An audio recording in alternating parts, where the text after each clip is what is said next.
Welcome back to Driven to Live with your host, Stephen Rivers and Jesus Garcia. We are excited to be with you this week. We're going to talk about all kinds of different cars, everything from the Nissan Leaf to the latest Ferrari EV, the Ford Lightning. But it's not an EV only show this week, everybody. We're going to talk about stuff like the Toyota Corolla Cross, the Chevy Trax, the Hyundai Palisade, the Kia EV6, bumper stickers, and lots more.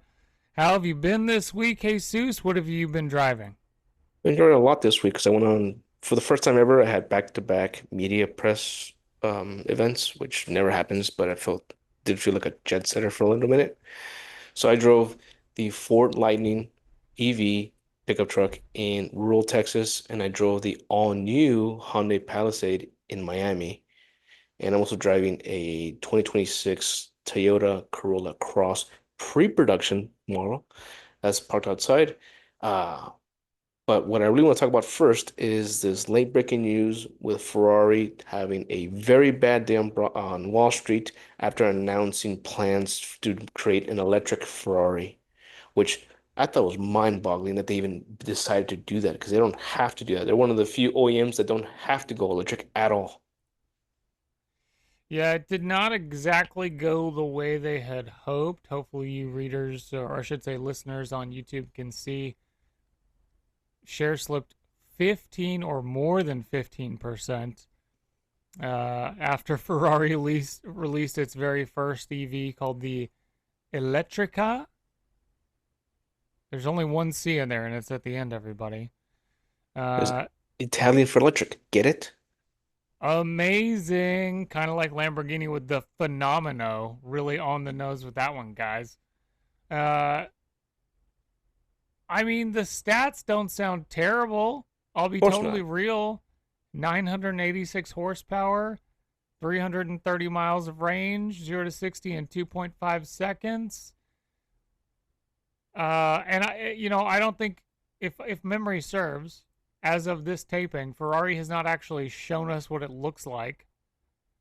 But correct me if I'm wrong, Jesus. Doesn't Isn't there some hint that it might actually kind of look like the old bread van? I mean, supposedly they're saying like, oh, it's gonna be a Testarossa. No, it's gonna look like this. What if it's an SUV? It can be an SUV now. Again, but I was just blown by. I was like, okay, but Ferrari, I think when they're beyond maybe Porsche uh dealers, Ferrari dealers are right in the pulse of what their clients want, what do they want to buy. You can't just buy a Ferrari. You have to go through the whole this kind of like job interview process, get interviewed, make sure you're not some hooligan is going to trash it. If you buy one, you can't sell it within the first year without getting Ferrari's permission first. It's a whole thing just to own and say you drive a Ferrari. I mean, that's why a lot of the cars you see that people are buying are pre-owned or used because they haven't been approved to buy a new one yet, or that they're still kind of in the kind of like joining a fraternity. You have to go through this whole week long of just shellackings just to prove that you're worthy to join this club and pay for friends. Same way with owning a Ferrari. You have to prove yourself in order to buy one. So the fact that they know all this data on their clients and then decide to do, yeah, let's do an EV. Like, I'm curious, did they ask them what they want? Did someone say, yeah, let's do this because I want to be the first one to buy it. I don't care what it costs. Like, why are they doing this? They don't need to do this. They're a specialty kind of vehicle. No one's buying a Ferrari because they want it for their families. Even the SUV that came out, what, 2 years ago, I still haven't seen one in public because I don't think anybody really wants one. It's a good question. It's a good question, and I'm not totally sure how it's going to end up going. This is everybody watching on YouTube. This is an illustration from Autocar of what they expect it to look like, and essentially, it's kind of reminiscent of the bread van, the 250. It's kind of similar to a Parasangue. Um, shaved door handles, giant wheels, yellow brake calipers, Rosso red, of course. Very angular lighting elements. Here's the kicker, Jesus. Let's say you and me were millionaires or even billionaires, and we loved cars just the same way that we currently do. We just happen to have the money to afford all the crazy, silly stuff we want to have. Hmm. You know, I think maybe from that perspective, I kind of get it. Like this turns into their version, like a millionaire billionaire's version of something like a Kia EV6 GT or, I don't know, a Mustang Mach-E GT. Like this turns into like the family vehicle, right? Like when you got to take the family somewhere. And now not only are you taking the family somewhere, you're doing it in a Ferrari. And you're doing it in an environmentally friendly Ferrari. Look how good you are. I don't know, man. If I had that kind of money, if I had like, Russell Brand type of money, I would take my family in an extended version of a Batmobile. I mean, because I can have them to have it built because I can do whatever I want. That's fair. I don't, I mean, I'm sure there is a market for that. People that probably own all the Ferraris and just want to keep collecting them because, oh, it's a new one. I'm going to have it because I need it for my collection. So there's definitely going to be someone's going to buy it. But I wonder if they expected the drop in the market, like they're bracing for it. Like, yeah, we knew it was gonna happen, but don't worry, it's gonna bounce back. And so if that's the case, maybe I should just go buy and put 200 on Ferrari stock just in case. But that's what I'm really trying to get at is like, did Ferrari expect this kind of reaction? Or and they're just they're rolling like yeah we're gonna wait take the hit but it'll bounce back and people are gonna buy it and it's gonna be great or are they totally blindsided by this whole ordeal like oh my God I did not think it was gonna be this bad. Well, I will say, based on stuff from Forbes, that I think the stock market kick wasn't purely the EV. I think a part of it was the fact that it had guidance of, if I'm reading this right, it had guidance of revenue around 9 billion euros and adjusted earnings of 3.6 billion. And instead, it ended up far short of both of those forecasts. So that's my understanding is that it forecasted that it was going to do better this year than it has done. And that investors, I think, not only were a little bummed on the EV side of things, but like the stock market is toxic Mm, to any kind of missed expectations. Um, and I think that was a piece of it. And I get that. I get that on both sides. And I do think your point about Ferrari knows its actual customer base better than anybody. You could not be more on the money. But I think that goes back to Porsche and the Cayenne, right? hmm Like Porsche, I think knew its customer base really well at the time. And at the same time, I think it recognized the need to branch out so that its customer base, these wealthy people, could spend more money with them, right? It didn't matter how many gajillion of dollars you made before the Cayenne. There was really no Porsche for you and your family. You really couldn't buy that. It didn't matter how much you had in the bank. But once the Cayenne came out, hey, I love Porsche. I've got a few of them, but I can't really take the family out in this. Well, guess what? Now I can. And not only can I can do it in a car that actually kind of drives like a Porsche, behaves like a Porsche, is kind of on par and up to snuff. it's a fair point but didn't they cancel the Cayenne EV already because they knew there's gonna be a it's gonna just tank them like even Porsche are now suffering from Oh, that like they're something trying happened to with that. Hang on. I don't know if they canceled it. like even then they're trying to backtrack on what they're trying to do because they think the market's going one way but like no your clients don't want that. Like there's a rumor that, we, the US, saved manual transmissions from Porsches yet again because Porsche keeps thinking, well, it'll be faster if we don't use them. It's like, yeah, but we still want them. Doesn't matter how fast they are, which is fair. But at a certain point, speed becomes boring if you're not doing anything. That's why people fall asleep on planes. Yeah, because you forget, like, oh, I'm traveling That at is a high level point right there, Jesus. That is a high level point. I was just thinking, so this will be a good transition that we'll get into momentarily about what we're driving this week. but I'm All right. driving an EV this week, and it's got 320 horsepower, 446 pound-feet of torque. For Nice. anybody who wants to guess between now and when we tell you what it is, and it's a freaking hoot, dude. I cannot tell you how many times I just put the freaking pedal down just for the sake of doing it, just to feel that like roller coaster, like like Yeah. it feels so good. But you're totally right. At the very top end, like once you get going a certain amount of speed, like might as well have a nap. Yeah. That's where you see videos of people like topping out their Corvettes and their Porsches on the Autobahn in the fastest lane. At a certain point, they're just doing it one hand on the wheel because, like, yeah, all I gotta do is just keep in between the lines. We're good. They're just chilling. Yeah. Yeah.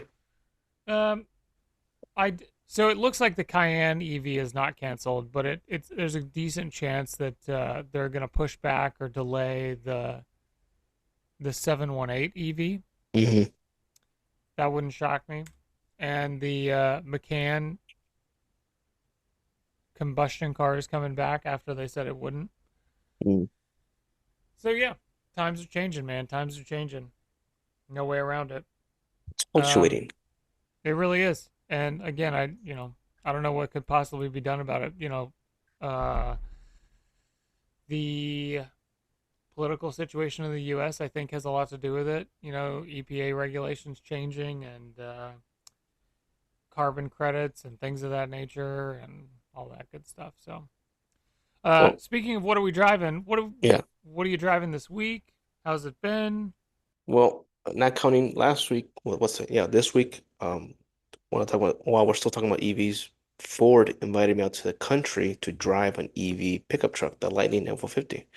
And I drove that first way back in 2022 and in 2023. And I thought this is a good first attempt at what Ford wants to do, which is just give an alternate variant to the gas F-150 and the diesel Super Duties. Now I was in a ranch setting with an electric pickup truck, which is basically tackling that one issue people have with these trucks is range anxiety. Like what's gonna happen if I'm way out there in the ranch and I run out of juice, that kind of thing. Now, what I took from this vehicle is that I like that Ford because this has a low center of gravity and independent rear suspension. Driving a Lightning on the highway, even if it's a rural highway or the super slab interstates of Texas, it is so comfortable and smooth. Like it's like I'm driving a Lincoln with better ground clearance. It's quiet, obviously, 'cause it's an EV, and I do like the frunk. Like when EV trucks, the frunk makes so much sense. I do like that a lot. But EV trucks, at the end of the day, with this current technology with battery and what it's capable of doing, they only make sense if you have a charger at your house. That's it. Which is ironically how we were able to take the truck to this ranch because that ranch was also a resort, had an EV charger there. Otherwise, we would have not have made it. It would have been distance would have not have taken. And Ford does say it can tow 10,000 pounds, and I'm sure that it can. But for how long depends on the laws of physics, weather, how many people you have in the vehicle itself, how much the truck is carrying, all that helps. So yeah, it can tow 10,000 pounds, but the stamina varies greatly. And again, just like if you're gonna tow it short distance, no problem, because you have a charger at your house. So you go, drop it off, come back, have lunch while you're charging, that kind of thing. So I mean, it's a good truck if you just need it, but in terms of actually putting to work, there needs to be other steps involved. What do you think is the right solution there? Is it just to stick with gas until something improves on the EV side or something else? That's the problem because there's no one clear solution. I mean, it kind of depends on what you're using for. Like if I'm the type of person who needs to tow a gooseneck trailer across state lines for whatever reason, because I'm hauling animals, livestock, whatever it is, or that's my job, then yeah, you got to use diesel or gasoline. But if you're local and you have a charger at your house, there's no reason why you can't make that work because it does offer that flexibility of you just charge it the same way you would charge your phone. You come home, you plug in, that's it. Next morning, you unplug, you're ready to go. But it does offer decent range, like 300 miles of range within the city. That's doable. Even if you're carrying stuff or towing stuff, it'll get through the day just so that you get back home and plug in. But if you don't have a charger at the house, and you're just like at the mercy of whatever public charging you can find, that's gonna make it really tough.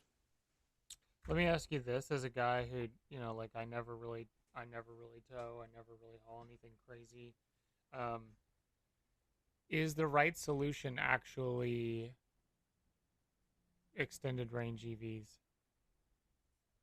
I mean, I think hybrids would be a great solution. Like one of the trucks from Ford that we often forget is the hybrid V6 Power Boost. That thing is so cool. It gives you great mileage. It can still do all the truck stuff. It can't tow as much as a gasoline version, but for most people's applications, it is beyond perfect. And you don't see them here in Texas as often because people forget about it or they think it's not gonna do what a truck can do. But that is really kind of like the middle child of the F-150 series. Like you forget it exists, it just gets blocked away, even though it is really good. Um, right now, like for what I do for my day job, which is delivering parts all over town, I would like an EV, but I feel that I'd still be with range anxiety, even though I would know for a fact that I'm going to drive mileage under the range. I would still have, yeah, but what if I got to do an extra turn? What if I get stuck in traffic? What if I got to carry something heavier and it's going to drain the battery? All those little factors that I don't necessarily have to worry about if all I got to worry about is how many gallons I have in the tank.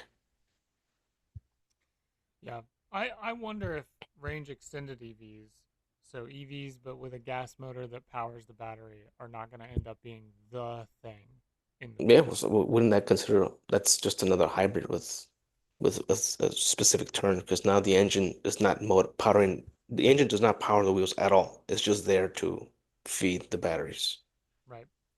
It which wouldn't would shock totally me, work. man. Wouldn't shock me at all if in the near future that's kind of like the thing that people are Well, using most. I don't know why it's not a thing now. Like what's preventing? What's the holdup? It's a good It'd be question. kind of simple. Like can you I mean, imagine it's having a V8 generator? Like, do you need it? No, but it sounds cool. it would sound cool, and then it wouldn't be a fake noise that you're making. No. You can have a setting. Do you just want to rev the generator? Yeah, all right. Rev it all you want. It's your gas. The battery's already topped off. It's a good way to look at it. Speaking of making a statement, you've got some hot bumper sticker takes, bro. Yeah, it's because I mean, when you drive all over town, you see all the bumper stickers, the good, the bad, and the horrific. And I've just kind of had to make a decision. Like, right, when I come to power, bumper stickers of any kind are gonna be banned. All right, I'm talking funny decals, dad jokes, political decals. My son made the honor roll. All of them gone. No more. Clean bumpers all around. Clean windows. No more sticky families, figures, nothing. Just clean glass and bumpers. But it also made me think, well, how did this whole thing started? Well, apparently, this started in Kansas City, Missouri in the late 40s. A man named Forrest P. Gill created this thing called bumper strips, which is basically two-sided sticky tape with design on it. And they would use it at tourist traps. Basically, like let's say you go meet the world's biggest ball of yarn, you park your car, someone there working the staff would just take a little bumper strip and stick it on your car without telling you, and you just drive off. Kind of like forced advertising. It wasn't until the 50s. Did you know that the first political bumper sticker was for presidential Dwight D. Eisenhower? I like Ike. That was the very first bumper sticker for campaign. I like Ike. So that was it. And since then, it's just been awful. Like the kind of stuff you see. Some of them are pretty good, but even the good ones don't outweigh all the bad ones. So I just figured, look, just get rid of all of them. No more. If you're watching this on YouTube, you're seeing a picture of my Ford Flex, which I try to mention as often as possible, both in print and in and in podcast form. And it's got all the stickers on it. However, I will say this: I don't have any stickers on the paint because that's Yeah, see, there you sacrilegious. go. Got to be able to peel that stuff off and clean it, and the glass is the best place for that. But I get what you're saying, man. It's and it's funny. I like obviously, personally, I don't really mind a bumper sticker or two because I've got a bunch of random little things that are important to me on my car. Um, but we've kind of talked a little bit in the past about like flock cameras, for instance, like Hmm. those surveillance cameras that automatically save your license plate as you go by. Yeah. One thing we've mentioned is that they take way more than your license plate. They're creating a database of what your car looks like, period. So even if you were to change your license plates, they would have they'd know. Oh, their plates are different today. That's interesting, but it's the same car because you got all these stickers, you got all these decals on your car. That's still the same car. So, yeah, I can see the benefit of losing bumper stickers altogether. Well, aesthetically, I mean, so designer worked really hard to design that car, and you're gonna ruin it with stickers. It's like stickers are for notebooks and walls, but leave the cars out of it. Fair enough. Fair enough. Speaking of a giant wall, you've been behind the wheel of the Hyundai Palisade. Tell us about it. Yeah, I got to drive that in Miami for a day, and it was fantastic. Like I've always, Hyundai has been stepping it up a lot recently, but this all new Palisade, wow, it is pushing like it's kind of like the Toyota Avalon in that that's kind of like in between a Toyota and a Lexus. Like it's a Toyota on the outside, but a Lexus on the inside. This Hyundai looks like a Genesis on the inside, and it's just a starstruck. It looks something from Tron. It's got that nice chrome face, which I really like. The inside apparently was styled like a mid-century home, so it feels cozy. There's no rough edges. Everything feels nice and dense. Nothing rattles. And I've driven a lot of Mercedes Benz, and they look fantastic, but then you touch them, everything feels flimsy, it rattles, it wobbles, and I hate that. This just looks amazing. And of course, the one we're watching right now, that is the top of the line calligraphy, which means it's got 21-inch wheels. Again, look at all that touch of detail in the chrome on the outside. They didn't have to go that hard, and they did, and it looks great. Best of all, they do have hybrid variants available right now. This one I drove was just the naturally aspirated 3.5 V6, 280 horsepower, plenty of power to get around traffic in Miami. It's super quiet. It drives really smooth. Sitting inside of it is kind of like when you buy a new couch and just sit on it. It's highly sprung, but just enough for a little forgiveness. You got 3 rows and they all recline and it can be adjustable. So it's a great for naps. And just look at it. It looks so clean and elegant. It's got a curved screen. I thought was pretty neat. And yeah, I mean, as far as mileage, I was getting like 24, 25 mpg in Miami. I thought was pretty good. And I'm scheduled to drive it for a week in November, and I can't wait. It's gonna be fantastic. It does look good, I'll tell you.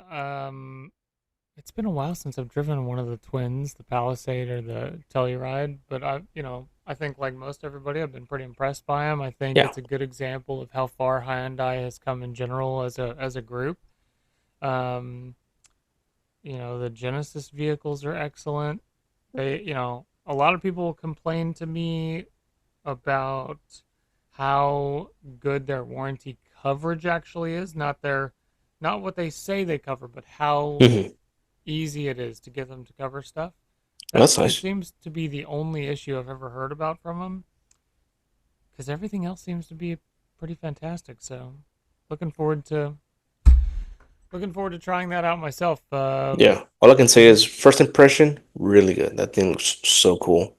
Like I was flexing against Lamborghinis and Mercedes in Miami because like this thing just is just as shiny as yours. I got room for more people. all good? Uh, we're gonna take a quick break, everybody, to do an ad read, and that is not this Red Bull, which I've never tried before, but thought I would here on air. Uh, but just to say that we're not sponsored by anybody. We're doing this for fun, Weird. and we're hopeful. Self-funded. Yeah, we're self funded entirely. Nobody, including Red Bull, if you're listening, Red Bull, has sponsored us, even though we do cool stuff with cars. Yeah.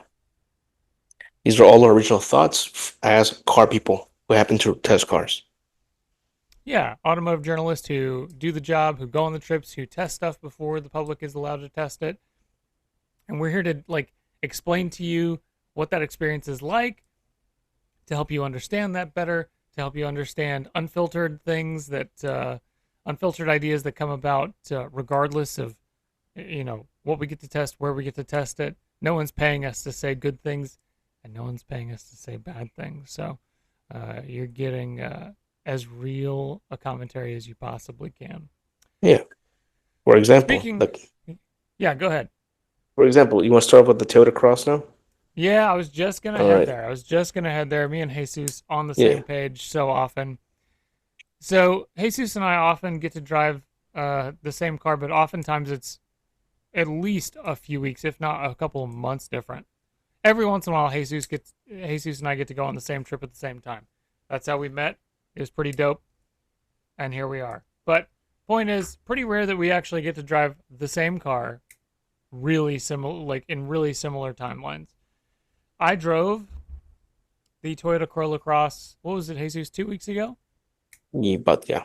About 2 weeks ago, because we had Mhm. Alanis King on last week. If you haven't listened to the episode, go back and listen to it. Amazing, amazing interview with Alanis. But the week before that, I was in Sonoma, and I was driving the Toyota Corolla Cross along with the Toyota GR Corolla, Toyota GR Supra, and GR86. Um, I was honestly really impressed with it, Jesus, and Jesus is going to be the counterpoint here, everybody, because um, I, if you know me personally, I don't love front wheel drive vehicles. I don't really care for crossovers. I don't really care for anything that doesn't drive with passion. That's not really enjoyable from behind the wheel. I don't think the Corolla Cross is what I would call enjoyable from behind the wheel, everybody. It's not very powerful. It's not very engaging. Um, like, I'm going to give you some stats here, everybody. Give me just a moment, and I'll tell you. I gotta ask you, did you drive it on the track or was it just like test driving amongst all the other performance cars? So I had the option to drive both the gas and the hybrid. Hmm. We didn't ever take the cars out on the track itself, but what we did was we took them onto a dirt track around Sonoma, and Huh. we were also able to drive them out in public on Okay. the streets, which is I think a better test, honestly, because Yes. that's what 99.9% of people will do with it. Starting price for the gas only Corolla Cross, 24,635. That does not include 14.95 in delivery fee. Starting price for the hybrid, 28,995. Again, not including 14.95 as a delivery fee. In fact, let me share this for everybody who is on YouTube watching. This is a good example of exactly what you're looking at if you're buying a Corolla Cross. You're going to get a 2-liter 4-cylinder. If you buy the hybrid, you're going to get 3 electric motors with it. The gas comes with 169 horsepower, 150 pound-feet of torque, front-wheel drive. All-wheel drive is optional. Those who go for the hybrid are going to get 196 horsepower and standard all-wheel drive. It will also be slightly quicker. Both come with a continuously variable gearbox. Uh, if you're watching on YouTube, you're seeing some photos of it. I think it's a dapper SUV. It's not, or a Well, crossover, I should say. it's got the eyes of a pug. That's what it's got. Yeah, there we go. And people think pugs are cute. And, I think of a pug as like the dog you own if you're not super serious about life. And it kind of sounds like one too. Like if you just the one I'm driving is just a Yeah. gas variant. It's not the hybrid. And because of that CVT, it's rev happy. Like you're Yep. trying to you're just heading along up to 40 miles an hour and the thing is just screaming at 4,000 RPMs just to get you up there and then Yeah. it Yep. goes Yep. way back down. I'm like, okay, relax. Settle down, boy. Yeah. It's a great point. It does have a lot of drone, and I mentioned that in this article. The name Corolla Cross, I really don't like it. Me neither. I think they should have named it the RAV4, and I'll explain that more here in a moment. But I will say this for it. What I did not recognize rolling into this test was that it does have the exact same front dash and interior as an everyday Corolla sedan. Not a fancy Corolla sedan. You just go get like the cheapest Corolla on the lot, and this has the same dash Oh, exactly. it's those one watching. So right here on that photo of the dash, you see the screen right in the middle.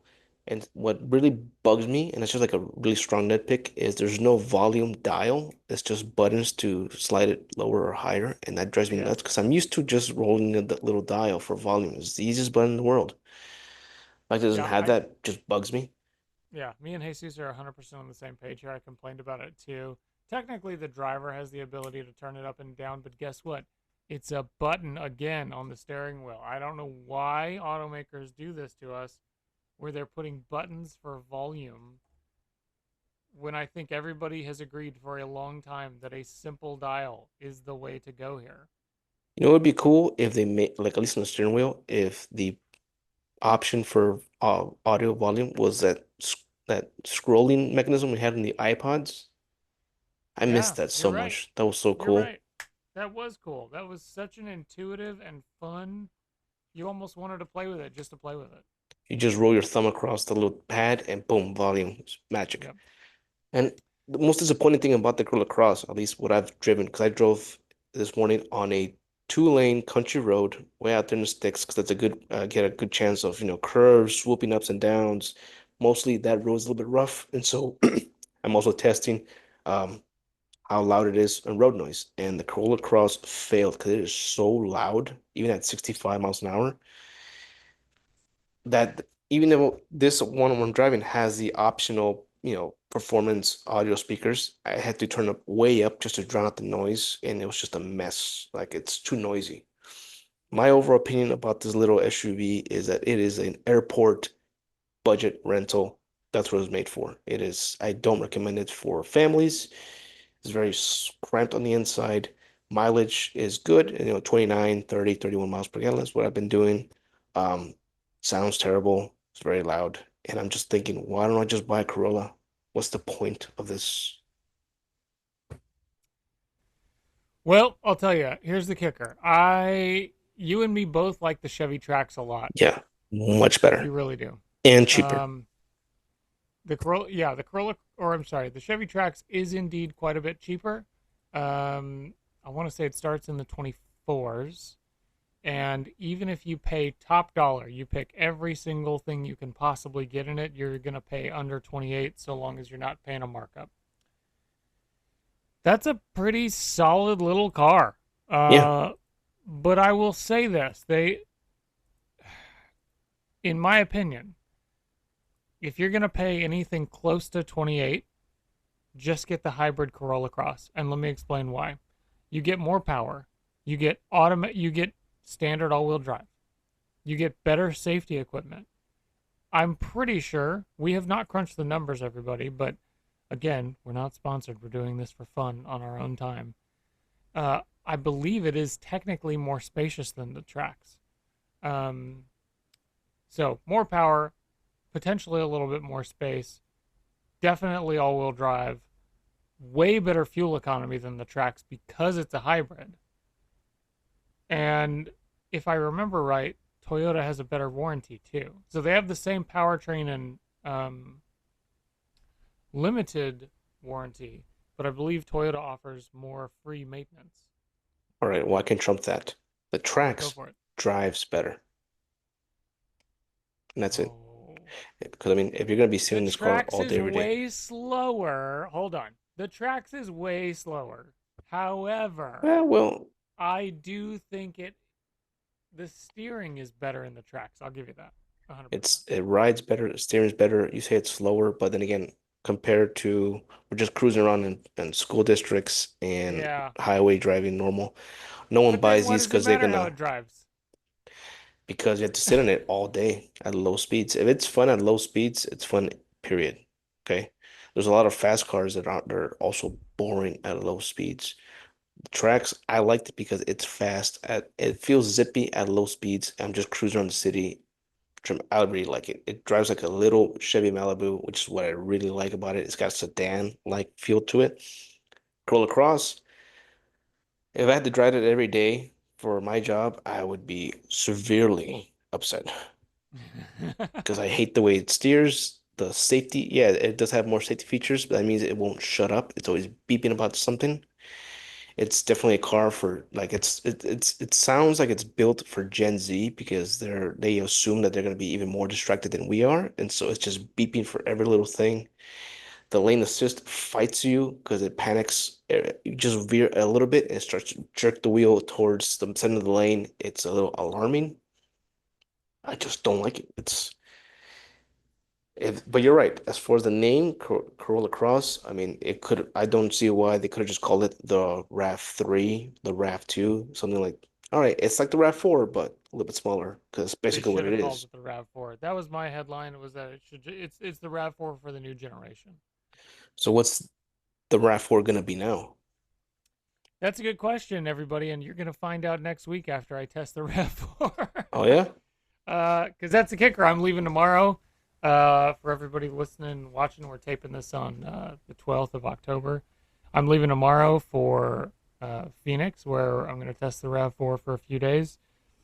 And we're going to get a better idea of the latest generation of a car that I think really was part of is a catalyst in the change to crossovers, right? Like the original RAV4 was tiny, it was kind of cramped, but it did the things that a small family might need, and I think the Corolla Cross accomplishes that too. I think the new RAV4 dude is probably the old Highlander and so you're saying that all the SUVs in Taylor's lineup are gonna like move up a level, for sure. and this is the new kid that's gonna take up that little spot. Well, Dude, look, look at the old Highlander. I'll give you a real world example. Had this I wanted my friend who has a small 4-year-old toddler to just drive this around the block because whenever it's like a family vehicle, let's see if they like it. I want to get like a dad's point of view from this. So he sat in the driver's seat. I'm riding shotgun. His 4-year-old daughter is in the back in the car seat. She fits fine, but because she has to move her legs, I'm kind of moved to the front, which means my knees are touching the dash. I can't really recline back to because otherwise her legs can't move around, and I can feel her little legs jabbing my spine the whole entire way. Okay, so that made the car feel smaller than what it actually is. So that's in that aspect, I wouldn't recommend it for like a young family. I think there are bigger alternatives for the same price.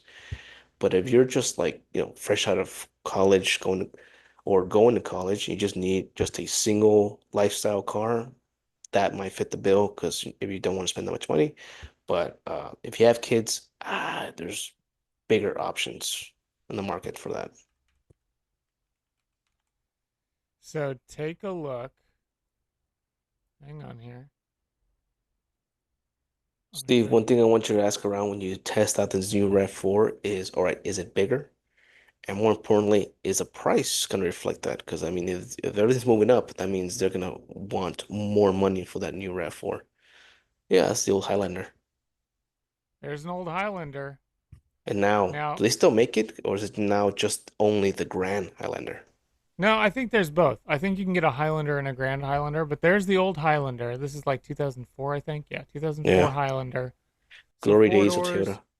decent little spot in the back. Like this, it's not a three row, I don't believe, in 2004, but there is a little spot back there for stuff.